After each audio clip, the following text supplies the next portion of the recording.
Hi friends, ನಿಮಗೆಲ್ಲರಿಗೆ ಸಹ ನಾನಿವತ್ತು ಕೆಸುವಿನ ಎಲೆನ ಉದ್ದು ಪದಾರ್ಥ ಹೇಗೆ ಮಾಡೋದು ಅಂತ ನಾನು ನಿಮಗೆ ಹೇಳಿಕೊಡ್ತೇನೆ. ಅಂದರೆ ಇದೊಂದು ತಿಂಡಿ ಮಳೆಗಾಲದಲ್ಲೆಲ್ಲ ತುಂಬ ನಮ್ಮ ಕಡೆ ಉಡುಪಿ ಸ್ಟೈಲ್, ಅಂದರೆ ಉಡುಪಿ ಆಚೆಲ್ಲ ಜಾಸ್ತಿ ಯೂಸ್ ಮಾಡ್ತಾರೆ.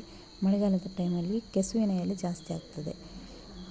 ಅದರಲ್ಲಿ ನಿಮಗೆ ತುಂಬ ಪೌಷ್ಟಿಕಾಂಶ ಕೂಡ ಸಿಗ್ತದೆ. ಅದು ಹೇಗೆ ಮಾಡೋದು ಅಂತ ನಾನು ನಿಮಗೆ ಹೇಳಿಕೊಡ್ತಿದ್ದೇನೆ. ಫಸ್ಟಿಗೆ ಮೊದಲು ಅಕ್ಕಿ ಮತ್ತು ಒಂದು ಹಿಂಡಿಯಷ್ಟು ಉದ್ದನ್ನು ಹಾಕಿ ನೆನೆ ಹಾಕಬೇಕು.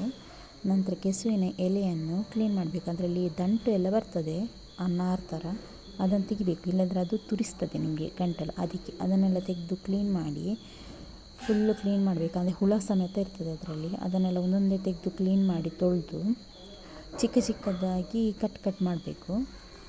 ನಂತರ ಅದು ಉದ್ದನ್ನು ಮತ್ತು ಅಕ್ಕಿಯನ್ನು ನೆನೆ ಹಾಕಿದ್ದನ್ನು ಚೆನ್ನಾಗಿ ಕಡಿದು ಅದರಲ್ಲಿ ಎಲೆಯನ್ನು ಮಿಕ್ಸ್ ಮಾಡಿ ಇಟ್ಕೊಳ್ಬೇಕು. ನಂತರ ಒಂದು ಎಲೆಗೆ ಅದನ್ನು ಹಾಕಿ ಬೇಯಲಿಕ್ಕೆ ಇಡಬೇಕು.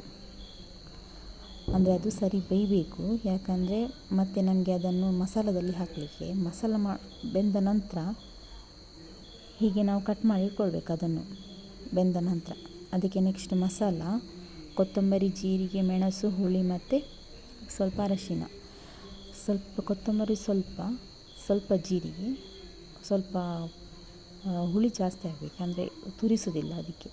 ಅದನ್ನು ಕಡಿದು ಮಸಾಲೆ ಹಾಕಿ, ಮಸಾಲೆಗೆ ನೀರುಳ್ಳಿ ಕಟ್ ಮಾಡಿ ಹಾಕಬೇಕು. ನಂತರ ಅದು ನಾವು ತುಂಡು ಮಾಡಿದ್ದನ್ನು ಅದಕ್ಕೆ ಹಾಕಿ ಕಲಸಿದರೆ ನಮ್ಮ ಕೆಸುವಿನ ಎಲೆಯ ಉದ್ದು ಪದಾರ್ಥ ರೆಡಿ ನಮ್ಮದು.